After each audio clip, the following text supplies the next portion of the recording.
In modern meditation culture, there are usually two styles of meditation that are generally taught. One of them is called insight meditation or vipassana, and the other has many names, but let us call it serenity or concentration meditation for now, sometimes also absorption. While we have gotten used to this distinction, the suttas in the Pali Canon paint a rather different image when it comes to those two practices.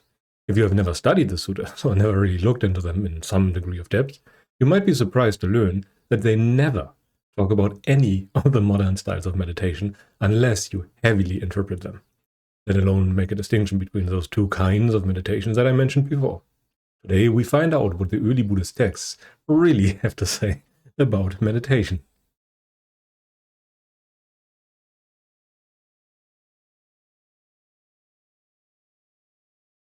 When you ask a random person on the street in a Western country nowadays what meditation or Buddhism is about, they will very likely answer in terms of meditation and the sitting posture overall. This is likely true for the vast majority of people, no matter if seasoned meditators or people who have only heard about Buddhism on the side or in elementary school or something like that. What immediately comes to mind is a person who is sitting somewhere alone or in a group with closed eyes, following a certain kind or technique or method, usually focusing on the breath. More often than not, this is about a breathing technique, and nothing else really comes to mind, at least when it comes to the public perception of those Buddhist practices. So anyway, what do people typically think of as the more insight-related styles of meditation, or as, well, simply vipassana? There are quite a number of popular contenders here, and among those are body scan meditations, choiceless awareness meditations, noting or labeling meditations, and even some versions of breath meditation, as well as contemporary metta. The most prominent of them would likely be those styles that revolve around noting, labeling, body scanning, and likely something along the lines of the choiceless awareness or method of no method. So in short, there's almost always a sharp distinction between concentration meditation and insight meditation. And according to the prevalent modern view, those are more or less two separate things, which is not necessarily in line with the suttas. And then, of course, we have the more popular kinds of concentration meditation, at least from my early efforts here on the channel. Only one thing was clear. Nothing attracts as much attention and interest as a word jhana in a thumbnail or in a video title. And among those techniques are breath focusing, mantra meditation, visualizations on, for example, a candle flame, counting meditations, focusing on a sensation, or basically any of the contemplations the Buddha gave in the suttas, but with a Visuddhimagga twist, where you absorb yourself on that topic, so to speak. Or in short, while there are many established schools or techniques, it seems to be possible to make absolutely anything about concentration or focusing, as long as you guide your attention towards one perception over others. But is that really how the suttas talk about meditation? Is that all there is to it, really? Well, if I ask like that, it is likely not the case, and that is true. To give you a possibly surprising example, depending on your prior knowledge, there's no such thing as concentration meditation in the suttas, not at all. The word samadhi, which is usually translated as, concentration, which is often equated with concentration, is almost universally portrayed as a result and culmination of the entire practice, of the entire Noble Eightfold Path, and not as a method to go there. It is portrayed as a result. The word itself is derived from gathering, and it simply means the coming together of all the prior path factors. So when the first 7 path factors come together, they unify in samadhi, in right samadhi. So unless you almost exclusively rely on a modern interpretation and modern commentaries, there's very little wiggle room here. So if you take the suttas as your guide, then this is the only real valid interpretation of concentration. And this leaves us with two other kinds of meditation that we could examine, namely samatha or calming meditation and the aforementioned vipassana meditation, now that we have kind of established that samadhi is not really a type of meditation, but rather a dwelling without craving when we go by the suttas. When there's no craving, then you are pretty much in samadhi. And in the context of the suttas, and this might come again as a surprise, there's no real distinction or distinct mentionings of either vipassana meditation or samatha meditation, just as there are no words of samatha meditation either. In the suttas, there is just the word meditation, with its different aspects that cannot be fully separated. It is one practice that changes and progresses together with your right effort. So vipassana simply relates to the wisdom aspect of meditation, while samatha is about the calming results of the practice, and not on just the cushion-bound meditations. It is about the entire practice. So in essence, the suttas do mention all the different words, but in a very different way as it is explained nowadays. Those are factors or facets of the training, and many times they are results and not really something that you can do, because results are not something that you can do. You cannot, I don't know, do a muscle growth meditation, because muscle growth is just the result of some other kind of practice. And in this context, I often talk about the right kinds of calm and the right kind of joy, as it is easy to manufacture unwholesome craving-born, let's call them counterfeits, much more easily than the real deal can be assessed. And Buddhism is all about peace, relief, unburdening, liberation, healthiness, and an end of suffering. That alone should indicate that it is surely not about orgasmic kinds of pleasure or something like that. It is not about duality or non-duality. It is simply about the ending of suffering and everything that is necessary to get there. Naturally, the relief, joy, and calm should also be related to that, and in the suttas, they are. Noticing one's freedom from something oppressive, relief has to be the result, and from relief, joy is born. Abiding in joy, the body will grow calm over time, and the mind will become pliable. That is not a temporary or cushion-bound presence of those factors. It's an ever-present kind of calm. It's a sense of healthiness that pervades your entire life. And it is very important to notice that different aspects of the practice can surely be talked about in isolation, but that does not mean that they should be cultivated independent of the rest of the path, because that can never be possible. The path does have a rough order, and all those factors arise naturally one after the other.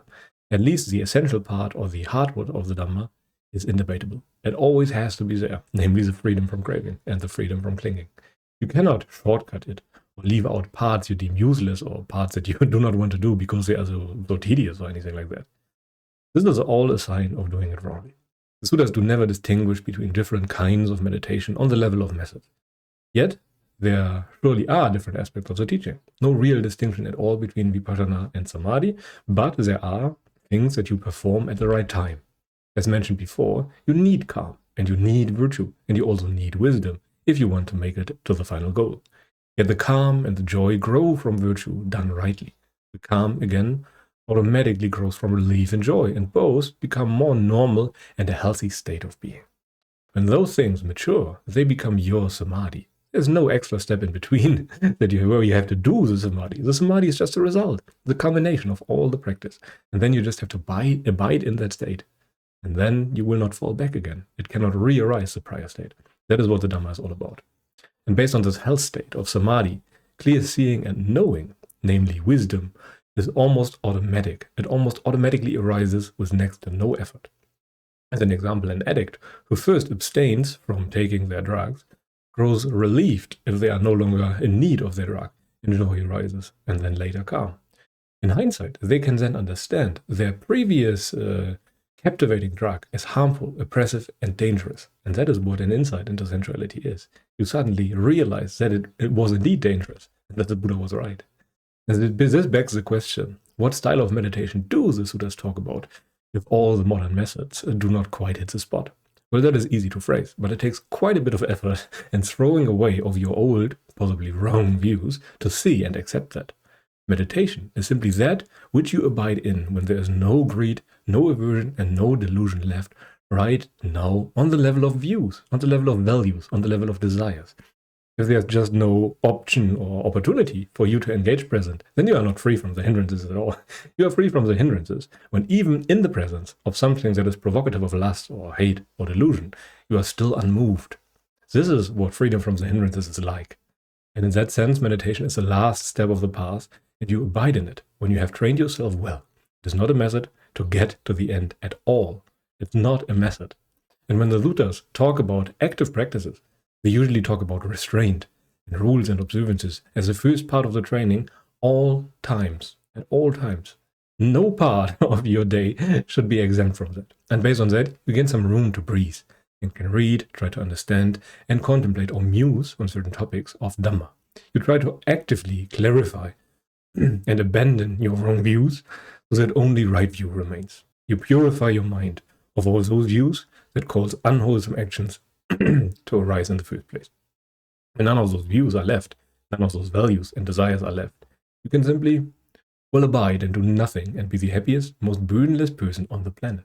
That is meditation, bathing in that state of carefreeness, burdenlessness, of ease, of healthiness. You don't need anything. And as a result, you sit down because you don't need to get anywhere. You don't need to get anything. So sitting is just a natural thing to do. And that too is a result and not something you have to do. Sitting is not a method. It's, so to speak, a result of the practice too. And what really calms your mind rightly is the uprooting of wrong or harmful views. Every other type of calm is wrong and an unwholesome calm, even when it feels much better than your regular abiding as a worldly person. The words right and wrong in this context of the practice are a bit different from the normal meaning of just, good and bad. They mean, in the context of the Dhamma, leading to liberation, that is right, and not leading to liberation, that is wrong. And liberation means the complete ending of suffering, and not just a temporary vacation of it. Everything that brings you there, that is wholesome. Everything that does not bring you there is unwholesome. And on the most general level, there are only two things that really matter in the practice. Those are discernment or wisdom and cravinglessness or samadhi. And the Buddha even vividly said that those who lack in non-craving should seek out a person who is proficient in it, so that both of them, after a time, abide in samadhi. Vice versa, a person with samadhi, but without wisdom, should seek out a wise person, so that both of them are wise after a short time. The person without both, however, should practice and exert themselves like their hair is on fire, so that they too can enjoy the peace of liberation after a while. And in that context, can modern methods really be right? Well, the answer is not too easy, and the answer is a clear yes and no. The thing is, it is not at all about the methods. It is about what you also do or don't do. Dhamma practice is simply something orthogonal in many of the cases, at least modern Dhamma practices. Thus, when you practice modern things, it can very much happen that you also do things rightly. The Suttas present the hardwood, the things you cannot leave out. Apart from that, you can add a lot of things. But that you have to keep in mind that it can be very confusing if people without the appropriate background come into contact with it. It can happen that they falsely attribute their success to meaningless aspects or something that is simply not hardwood. The Sotapanna understands essential as essential and non-essential as non-essential. They really know what is doing the work of the meditation. Yet modern methods have an incredible attraction to many people. More often than not, this is the first point of contact with Buddhism for almost everyone. It does produce results that are better than what you are used to, so confidence will arise. Yet even if it is the best thing that you know, it is not yet the Dhamma. Even heavenly pleasures are still, ultimately unwholesome from the point of view of Nibbana. If you want to be free for all, so to speak, then you cannot take something that is second to Nibbana. As a result, people can only reluctantly let go of such methods. And Ajahn Chah sometimes compared our clinging to something inferior to maggots crawling back to a pile of poo, even if that sounds harsh. This is the normal state of affairs for most people. So when you meditate, maybe give the gradual training from the Suttas a go. Muse and think and try to figure things out in your experience where you cling, and then throw those views and values away. Devalue them, attach a negative value to them, see them as dangerous. Repeatedly bring that back to mind. Remind yourself of that. Remembering, that is mindfulness. The very word sati means remembering. You try to remember sensuality as dangerous. Try to find out the role you play in the process of suffering, and never lose sight of trying to find out what suffering really is. That is the right view. Always keep the connection with the Four Noble Truths and suffering or craving in mind, and never contemplate devoid of that. This is the practice. Everything else is kind of extra, and not really essential. But without understanding craving, suffering, or the Four Noble Truths, whatever you will do will not be right. So the training, the real training, starts with that understanding of the Four Noble Truths. But anyway, let us now come to the most important points. Well, first, modern traditions falsely distinguish two meditation styles, namely concentration and insight meditation. The Suttas do not do that at all, but recognize two key ingredients to success, namely discernment and serenity, or wisdom and non-craving. There is no method that gets you the right serenity. There's only the gradual training and the Noble Eightfold Path that culminates in it. So when you have been practicing for a long time, right serenity, or right concentration, or right samadhi, the coming together of the prior path factors, will be the result. And the Suttas just talk about virtue that leads to serenity of heart and to discernment that leads to permanent freedom. Instead of separating the two, see them as different aspects of the same thing. different stages of maturity, so to speak. That is all that you really must do. On the most fundamental level, those are the two ingredients. Both are necessary to make it to liberation. With just one, whatever awakening you will attain will be very lopsided. But anyway, this should be enough for today. Thank you very much for watching or listening in.